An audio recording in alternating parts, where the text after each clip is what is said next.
Hi, I'm Ian Sanders. I'm an author, storyteller, and coach, and I'm author of this book, 365 Ways to Have a Good Day. And happiness for me is finding those little moments of joy and beauty in the everyday, looking around us, noticing, and tuning into what we need to have a good day and finding joy that way. I love that. Finding joy in the everyday. That's happiness to me too. I love that. Well, this is my joy today. I get to spend time with you and talk about your book. So first, congratulations on your book, my friend. This is a wonderful book. Thank you, Phil. Yeah, it's quite autobiographical. It came about a couple of years ago now, back to lockdown. Yeah. Wrote a book from a whole load of journals and notepads. I always have a notepad by the side of me. Here's my current one. And yeah, went through a whole box of old notepads. And I realized I had a lot of little nuggets there that could inform the book that you've got in front of you. Very cool. Very cool. I love that. I love that. So with that, we're both sipping a coffee, and you've got a couple of sections in the book about coffee. I love that. Always right, like never give up the good coffee, something like that about That's that. I right. don't have it memorized, but I'm enjoying some good coffee today, actually. London coffee. I've got Nero coffee Oh, from Nero. Okay. yeah, it's very good. So Well, that's one thing we have in common. It's the nice thing about social media, isn't it? Seeing what happens in each other's lives. And I like it when I open threads in the afternoon, UK time, and it's your morning, and you're often there with your mug of coffee, and it feels very on brand for you. And I think, yeah, I mean, coffee is a great love of mine. I went out for a neighborhood coffee to catch up with a good friend, Paul, this morning, and it was just a lovely little break in an otherwise morning kind of head down here at my laptop. And I talk about coffee a few times in the book. And there's a passage, one of the ideas is called "Follow the Good Coffee," and it's just kind of a shorthand, if you like, for finding interesting places in towns or cities that you may not have been to before. I know you've just recently spent time in London. If I'm traveling around the UK or going to another city, often I'll seek out, not normally the Starbucks, the big chains, but I'll seek out a funky little independent coffee shop. And when we do that, I kind of find that's where you have the interesting conversations. That's where the interesting stuff happens. In fact, it happened only yesterday. I often take business leaders on walk and talk, and I did that yesterday with a CEO here in London. The weather was good, and I said, should we go and grab a coffee? And we went down a side street, and we ended up at a coffee shop called Sister Barista. And it was a great little corner place. It was really buzzing. We had to wait in line, but it was a good experience. And, no offense to the Starbucks, we might have had a good experience there as well. But there was something about seeking that place out, going down the side streets. And I think it was a special memory for me and Catherine, who were on the walk together. yeah, I think so too. I'm nothing against Starbucks, but I like to find little funky places too, and it's often more fun. I found one place, I can't remember the name of it, in London, but not only did they have great coffee, but they also had the best sourdough toast I've ever had for breakfast. Oh, And I was like, wow. "Ooh, this is awesome." So it was pretty fun. It was actually a French place, which is Okay. interesting. So it was fun. So with that, one of the other things that you mentioned in the book, I can't remember which one of your friends said this, but he says he has a mindful cuppa every morning or every day, Yeah. right? Slow Yeah. down, take time to do that. What does mindfulness mean to you, Ian? How do you practice it? Mm. It's a really good question, because I think we hear about that word a lot, don't we? Mindfulness. Yeah, it was a friend of mine, Hugh Gary, a lovely guy, and he loves his tea. I love my coffee. He loves his tea, and he spends a lot of time he has a place in Ibiza, Spanish island, and he has a little ritual about sitting on the beach, maybe with his little flask of tea and just watching the sunrise. And I think mindfulness for me manifests in a couple of ways. I think I'm very grateful where I live by the Thames Estuary here, just 35 miles out of London. It's 5 minutes from my front door. I have a dog. Sometimes taking the dog for a walk in the morning, or even taking myself for a walk without the dog, and just looking at that landscape. It's an ever-changing landscape, the Thames Estuary here. It's very tidal. It's big skies. It could be sunny like it is now, stormy like it was earlier in the week. And for me, I think, Phil, the mindfulness piece for me is just about taking a moment of kind of peace. We're all so busy, aren't we? We're often so always on, and we have our phones to check and we have our notifications to check. And when you switch off from that and slow down and just notice what you're feeling, you tune into what you're feeling, I think can be so powerful. And as you know, I'm going through a cancer journey at the moment, and I guess my senses are very heightened at the moment. I'm fortunate, I have no physical issues, if you like. I have cancer and I feel good and okay at the moment, awaiting further treatment. But I guess I am more aware of the need to be kind to myself, to look after myself, to tune into how I'm feeling mentally and emotionally, and being mindful, slowing down, pressing the pause button is valuable for all of us, but I'm finding especially valuable as I navigate this, difficult time in my life, if you like. Yeah, slowing down and pressing pause are something that I need to do more of myself. It's not something that I often do either. But one of the things that helps that certainly is coffee. The other thing that helps me is a good book, to slow down and actually read that. And one of the things that the first way that you and I connected on was our friend Jerry Colonna, and his book. So talk to me about how you came upon Jerry and how that's helped. Maybe that's helped you in your journey. Yeah, that's the wonderful thing about books, isn't it? I mean, I'm a great reader, like you. I love those bookshelves behind you there, Phil. They're like looking at those spines, and I know we have a few favorite authors in common: Jerry Colonna, Tom Peters, Seth Godin. I've got a smaller bookshelf behind me here. You know what? I read Jerry's book Reboot in 2019, and it really touched me. And I reached out to Jerry. And I can't think why. I mean, I could have just found him on social media. I could have emailed him, but I felt moved to handwrite him a note. And I found his address for his leadership firm, Reboot, in Boulder, Colorado. I mailed it off there. Didn't think much more of it. And then he reached out in an email and said, "Thank you for the handwritten card." And we started a bit of a dialogue. And it just so happened he was coming to London in December 2019. And I said, "Look, I love your book. Might you have time for us to get together?" And I hosted a really lovely evening with Jerry, Phil, where he talked about Reboot. We had about 30 people in central London come to a little special event. We got it filmed, which was really nice. And it was all the more sweeter because that was the end of 2019. And, we know what happened next with the pandemic. And I'm so glad we got a chance to hang out in London.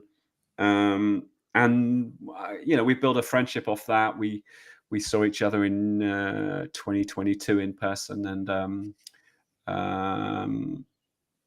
I guess it's just the power of a book that resonates with you, and then taking action and being intentional on that. I think a lot of us might read a book and go, "Wow, that was good," and we'll leave it at that. But you know what it's like as a podcast host or as an author, when someone takes the time to reach out to you and to say, "Look, this episode really touched me," or "I'm grateful for this." There's a spark there, isn't there? And we have an opportunity to engage with that, and then we can start a dialogue, or at best build a friendship. So yeah, that's wonderful. I love it that we have that in common. Yeah, I do too. And it's interesting, right? Because we could have just left it at, "Hey, look, I'll send you a copy of my book," and we have that. But you and I have become friends as well. And I'm super grateful for that. And we find we have a lot in common. One of the things that we have in common, Ian, that's really cool is the color orange. You said in the book, you have an orange stapler. That's so interesting. Do you have it with you? I do, yeah. It's my favorite stapler. I must admit, it's not the world's best. It's not the world's best stapler, but it's a Italian brand. and my wife found this, and it's as So cool. it's meant to, it's kind of look like a whale. Yeah. You can see the eye there and the mouth there, and yeah, let me just yeah. Yeah, there you go. It's a very pleasing little clunk, but I think it's kind of yes, we have this color in common, which is awesome, and this is my favorite color. I also have some drinks coasters here on my desk in the center. Oh, there we go. There Yeah. we go. Yeah, I've got another pair of glasses here that's orange, a little different but same. Oh, So I great. don't wear them because they turn out weird. But how come? What is it about orange, Ian, that you love? Because I love the energy, the passion. I love the fact that not everybody loves it. That makes me happy. But what about you? Why do you love orange? Yeah, that's a good question. Why do I love it? I think it's just, it feels a bit different, doesn't it? It feels very distinctive. It feels so vibrant. We got a fruit bowl in the kitchen downstairs, and some fresh oranges there. There's something about that color. But I'll be honest. I mean, I worked with a big publisher on this book, and I didn't get to choose the color. But when they sent me, here are some options for the cover of the book, I was delighted to see it in orange, because I said, well, hey, that's my favorite color. And I think it's interesting because I go into a lot of bookstores and look at a lot of shelves in the kind of leadership, self-help section, and you see there's a lot of orange books now. And I just peering behind your shoulder, it looks like behind your yeah, you've got there's a few orange there, aren't there? Right? So yeah. Yeah, it's interesting that orange is becoming, because I remember one of the first books I ever saw in orange was Keith Ferrazzi's Never Eat Alone. Ah.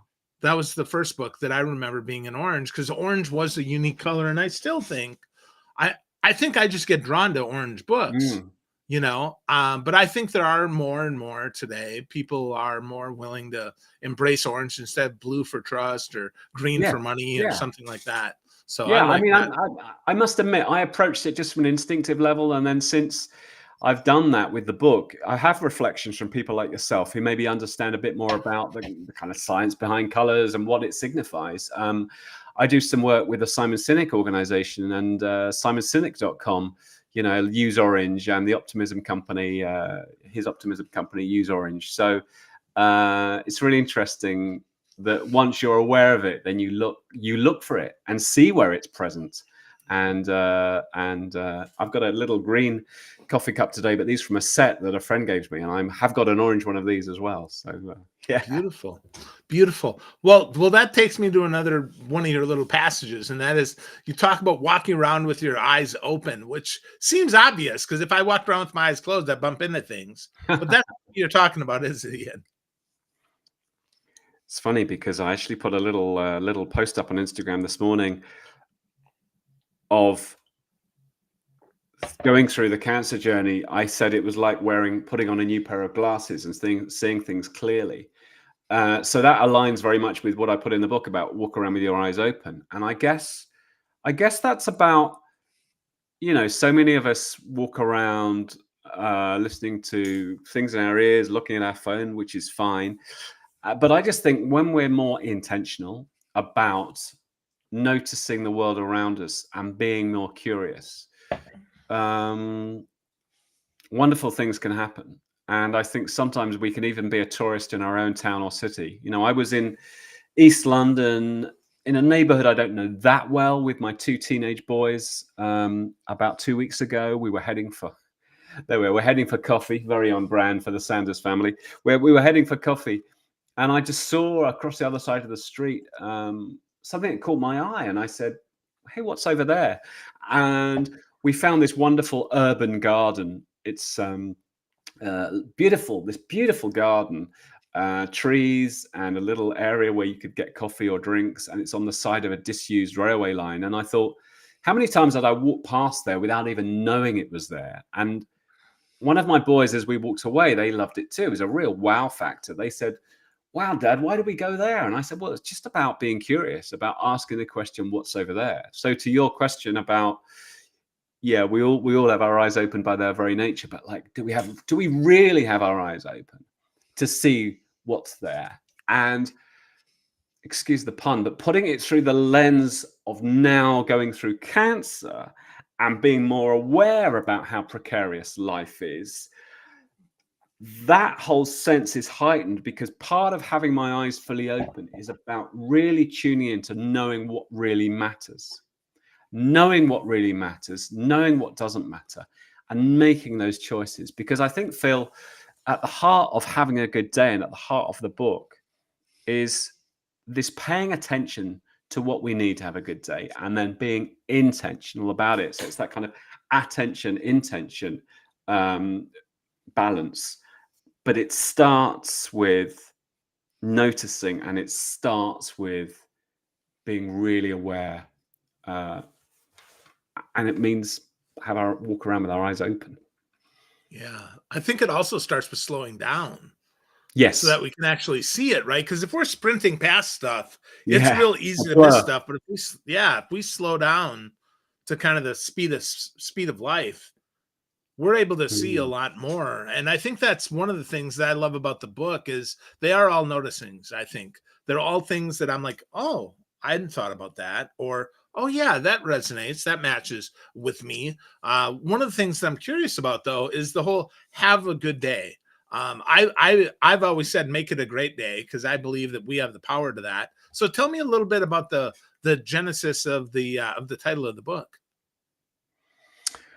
Well, I guess I've always realized, Phil, that we have a lot of choices we face every single day.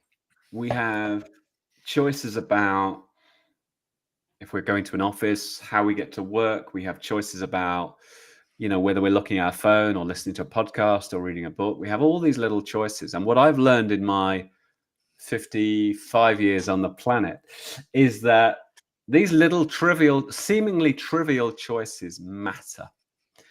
And I realize, especially with how you start the day, we don't always have a lot of control over our day. I mean, I have quite a lot of control because I'm self-employed, but I still feel that at the beginning of the day, all of us have a choice about how we start the day, about what time we wake up, about whether we're going to reach from our sleep and pick up our phone, or whether we're going to stretch and get outside for some fresh air, or walk the dog, or take the kids to school, or spend time with the family. All those multiple little micro moments at the beginning of our day, what I've learned is, they matter. They might seem trivial, but they really matter. And thus they can inform the kind of quality of day we have. And for a while before I wrote the book, I'd been running a workshop called Fueling Your Best Work. And I'd be going into organizations and working with teams, often in person.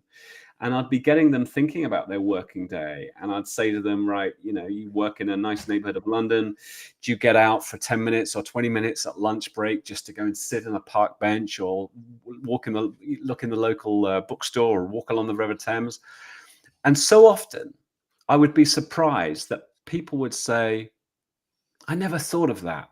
It was so obvious, but they never thought of it. They never thought of walking along the River Thames, just to get a breath of fresh air at lunchtime, or they never thought of going to the bookstore at lunchtime, or they never thought of those little choices. And I really want to kind of illuminate that as an opportunity for all of us. That's what the book's about.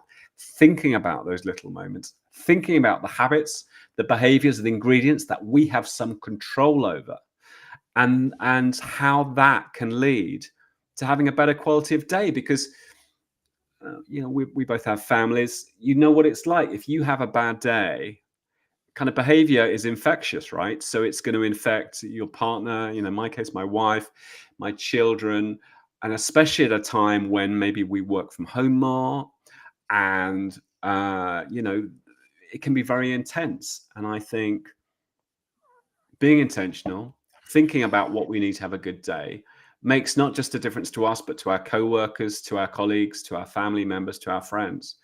And it could easily be overlooked. It could easily be overlooked as, have a good day, like, so what? And actually it matters.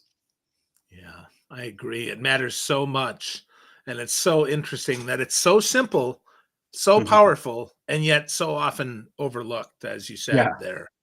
So interesting. So I noticed that you've got some bookmarks in your book there, Ian. Do you have a favorite chapter or passage that you'd like to share with us today? Ah, well, there's a question. Let me have a look. This is one about a friend of mine who decided to be intentional, and I'm using that word a lot, but decided to be more intentional about how he started his day on a commute to his where he was working in London. Shall I read it out? Please do. So it's 191. Take the slow route to the office.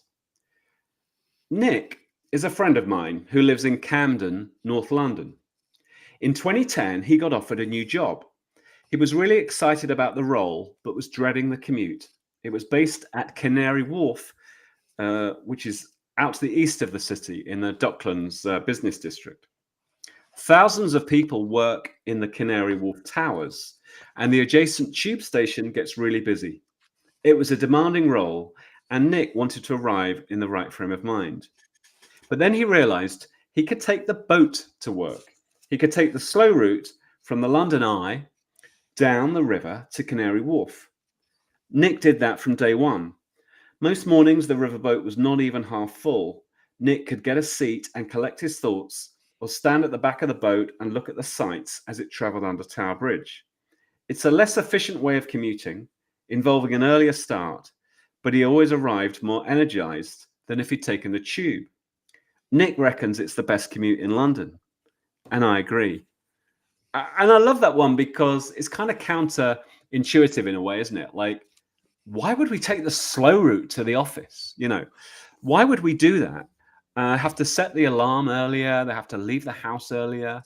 And I joined him on that riverboat one morning, and it was only kind of half full, and it just had a different sense. It almost had a sense of playfulness. This boat, which a lot of tourists take, this boat traveling along the River Thames, feeling the breeze on you, was just like, what a unique way to arrive at work. And as I say, it made such a difference to him. He kept on doing it. And that principle is at the heart of the book as well, that we can kind of like be a work in progress. We can prototype. We can try stuff out. If he'd done that and thought, yeah, didn't make much difference, I'd rather get the tube, fine. But he found it made a difference. He was leading a team. He was a senior role. He needed to be energized in order to energize others. And he arrived in a calm frame of mind. He wasn't getting out of a packed subway, packed tube carriage, coming up those escalators with thousands of people. He was getting off a boat that perhaps had 80 people on it. And I just think it's a lovely example. We might not all be able to take the boat to work, but we might have an equivalent of something we can do, a small action with a big impact. I think there's quite a few things like that many of us can access. It's all about mindset. Yeah. Well, and it's all about actually doing it, right? Because Yes. we could think about it, but we have to take the action.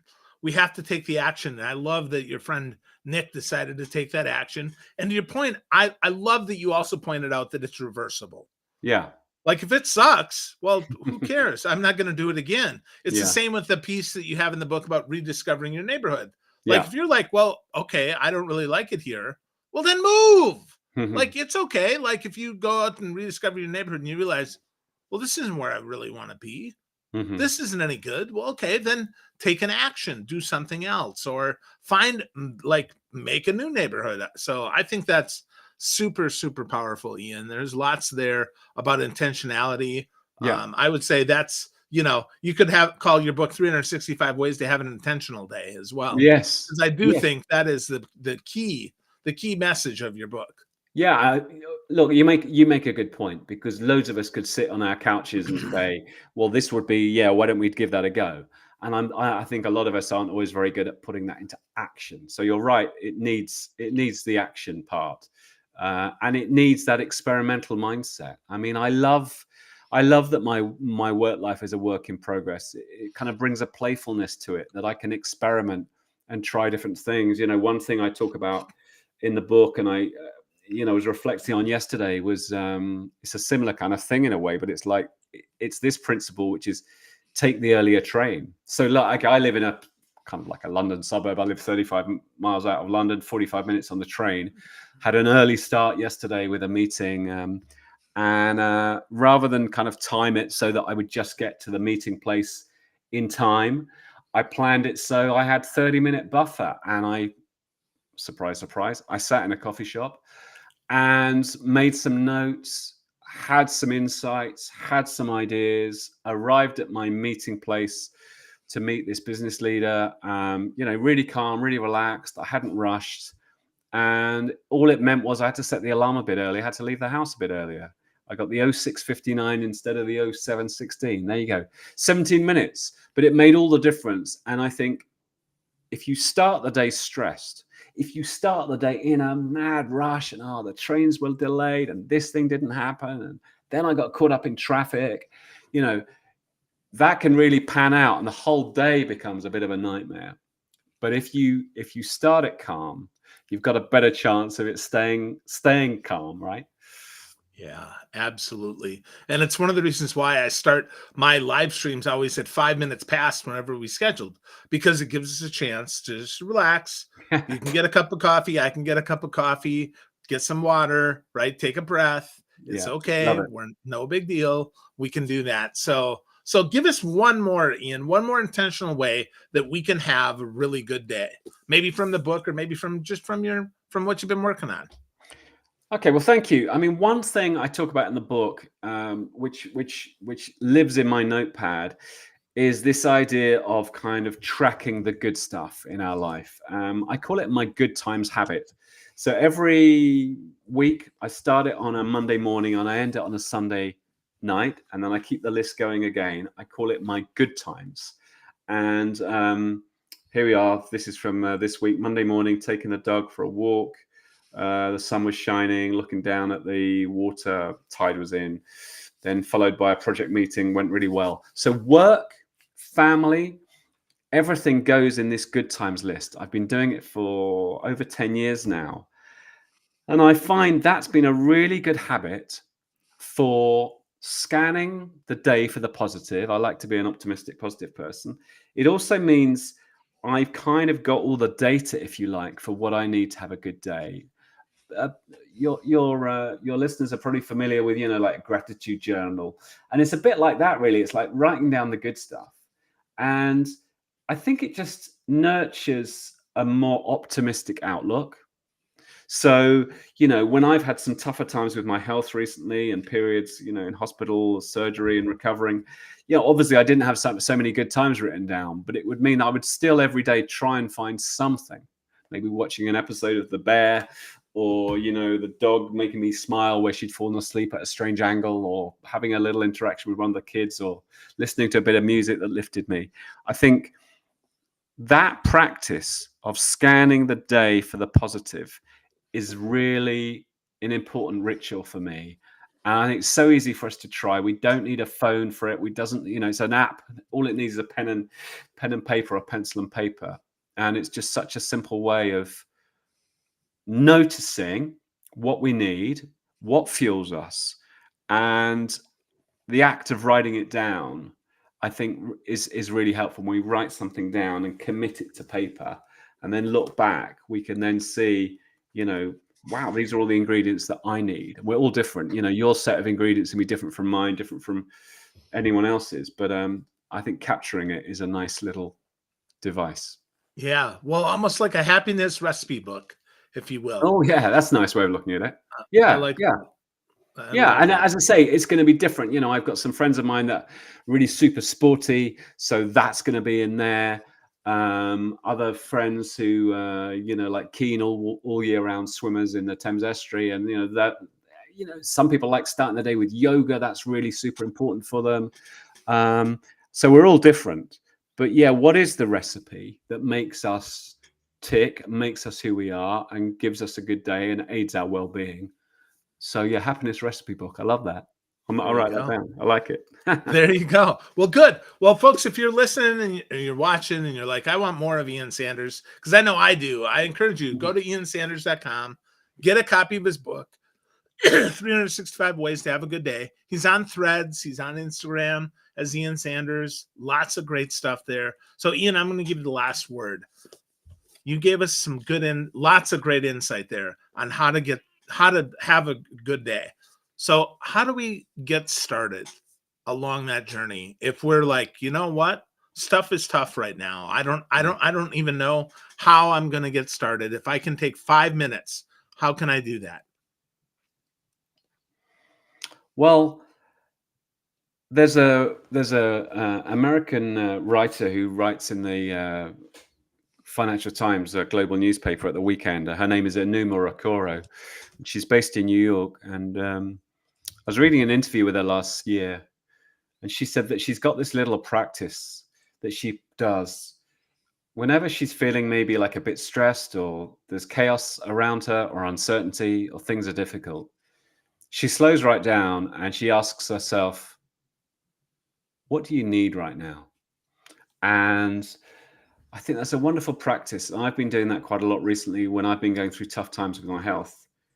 Like, put your hand on your heart. Like, what do I need right now? And like, what do I read right now might be just to like flip, just to like shut the laptop lid and just take a moment of peace, or like, oh, I'm feeling like stressed, I want to take a walk on the block, or whatever it might be. And I think that starting point, and I came across that quote, it's not actually in the book, because I came across it last year after I'd published the book.